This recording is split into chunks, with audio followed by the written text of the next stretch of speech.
Tarot Oracle, and here we are for the final Tarot Symbology, one of my most popular video series ever. So, hey, what's common? What's common between the Swords court cards? First of all, there's birds. Birds in here, birds here, birds here, birds here. Sort of messages are rising above. A common symbology, sort of messages are rising above, right, with the birds. And it's an important thing, too, that we also have this skill level from the page who has very little sword handling experience or issues holding the sword because he or she is smaller. But we also have this sort of uneven ground beneath almost everybody except for the queen. So the queen actually has uneven ground over here. So it's not like a sturdy platform, but it's not as bad as the previous court cards where the cups, where the king was sort of floating in the middle of the ocean type feel.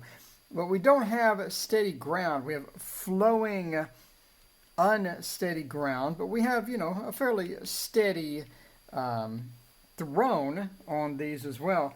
One of the big things as well that we see a pattern of is clouds. We have clouds in every one of these. Clouds sort of meaning the hidden or the the separation of sort of the above and the below. So we have clouds in each of these. Now the clouds are moving much faster on the Knight of Swords because the Knight of Swords is in motion and he is rocking that as well. But you'll also notice that the Knight of Swords also has birds on his cloak as well. Now the Knight of Swords is fully armed. So unlike some of the other knights, he is fully armed with glove and everything, and he does have the wing sort of to institute an even faster feel, and the birds also appear sort of in an M shape, the bird pattern in the sky on the horse here and on the horse here as well. As common with the queen, we have children on the side of her throne, and the children have butterflies sort of representing that rebirth and such, and we sort of have a feel of butterflies here on the king, but not so much. So we have a ton of symbolism within here, as well as the common trees between all of these as well. So that's what's common. Let's break down each card into their individual symbolism.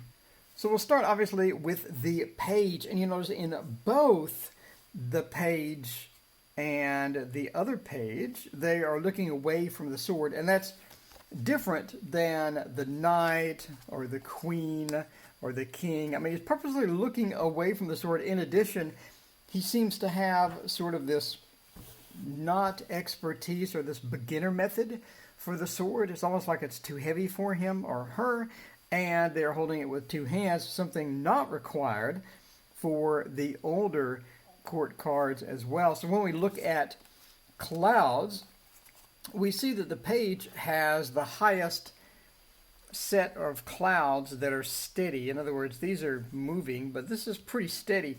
So it has quite a few clouds going, and that red in the boots indicating the fire element or the fact that the page is going somewhere. They're going to use that sword as soon as he can sort of figure out how to use it, because he's holding it with two hands, and that's not really required for anyone else. In addition, the hair is sort of flowing out, and again indicating movement. We have a lot of movement indicators all over these cards, and for the page, this is a big one. And you'll sort of see that movement as well in the trees. Sort of the trees are blowing.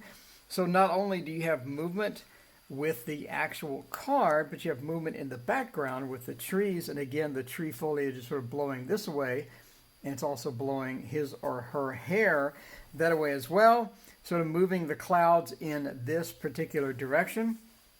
And the page is on an unsteady platform, or not exactly stable ground, which is important as well, because It's not something that, the lack of expertise with the sword, the lack of a sturdy standing ground, etc., sort of indicates that challenges are the fact that they're not really mastered in this as well. So now that we're talking about mastery and a level of mastery associated with combat or swords or stuff like that, and the page does not have that, the fire element makes the page willing to learn that. The page is willing to practice and go forward. We do have a few light challenges in the distance with the mountains, but the wind is always flowing. The wind sort of indicating that message, the messenger, and things like that, and the swords indicating that messages or communication or the wind element as well. So we have the sword and the wind combo sort of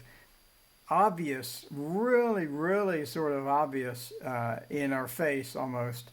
So for the page of swords, and that is the page of swords. And speaking of sort of in your face with the wind element, again, we have the knight.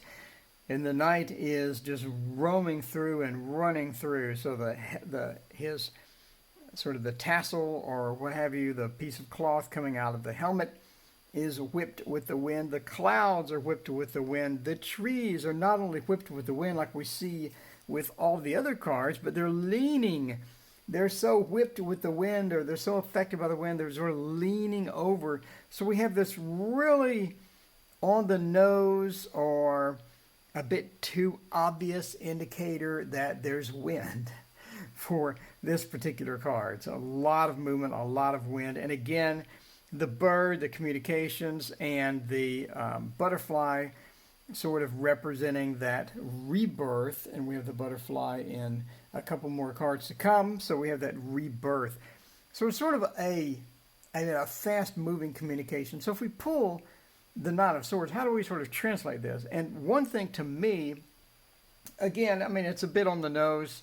It's a bit obvious, a little too obvious on here that we have all of this wind, and even the birds are being affected by the wind. So we have a rapid communication or a fast communication. And when you draw this, we could be looking at fast communication. So someone says, hey, I made an offer on this house. When do you think I'll get a reply?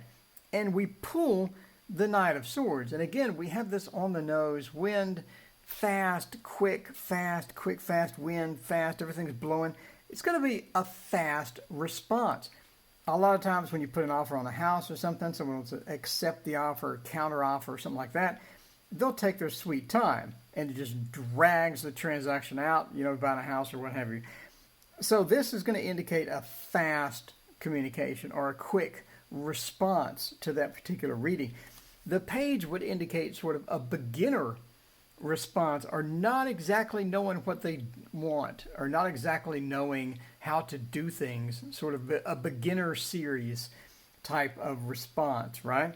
But this one is a fast response, and that's how I would lean as well. So when we look over here at the Hanson-Roberts, it's interesting that if we're using this deck and we have that expression, we do have this feeling of offering, and we'll see that sort of offering as we come back to the Queen. But it's interesting that we have this sort of offering in the Knight here, but in the Queen over here, and it's sort of holding out or urgent communication, right? So if we see something like this, it looks like an urgent matter. It looks like something's on his mind. It looks like something needs to be said, and a communication needs to happen, and it's urgent, and we have that urgent feel coming out of the Hanson-Roberts Knight as well. So two interesting cards sort of bouncing off of each other as far as that's concerned.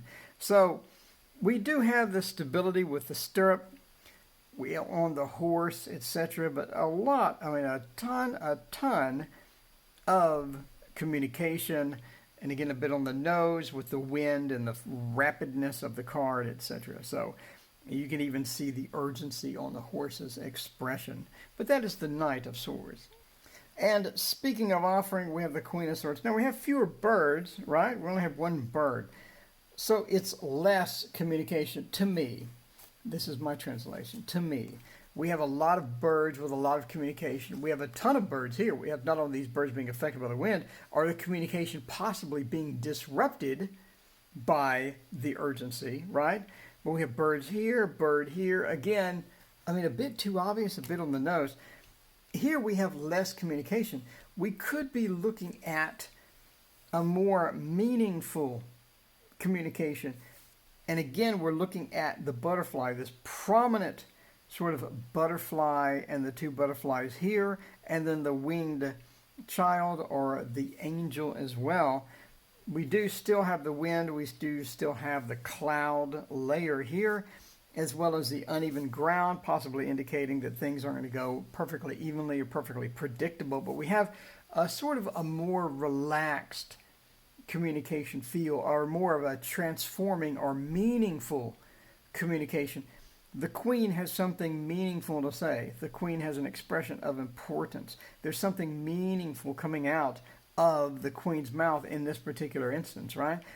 So it's not going to be this rapid communication. It's going to be something more meaningful, and it may not be as much communication or as much feedback, but it's going to represent something a bit higher realm, or a bit more grounded as far as the communication goes. As well as we have that offering, or the pointing. Now, if we do card interactions, obviously she could be pointing over here to this particular card and motioning us to pay attention to the kid, something like that. Our traditional card interaction stuff that we do on the channel, but there's something meaningful or a higher level, as well as we have sort of an offering. So it could be a communication about an offer. So again, we go back to the house, for example. It could be communication about an offer. It could be some offering involved here. All right. So again, we have a couple of remnants of fire, but not as much. And the queen is very heavily clothed in this particular instance. A lot of layers and things like that. And the crown seems to be extremely similar to, well, at least in my eye. Well, maybe not perfectly similar, but similar to the king in many ways. So we have the Queen of Swords, and again, we have the right hand of sort of logic and reasoning and things like that, and the queen, and the left hand sort of making an offering or making a motion, a gesture toward the card on the right.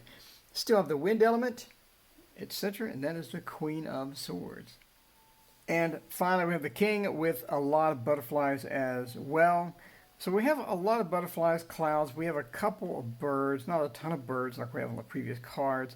Still have the wind, still have the disrupted trees, and the uneven ground as well.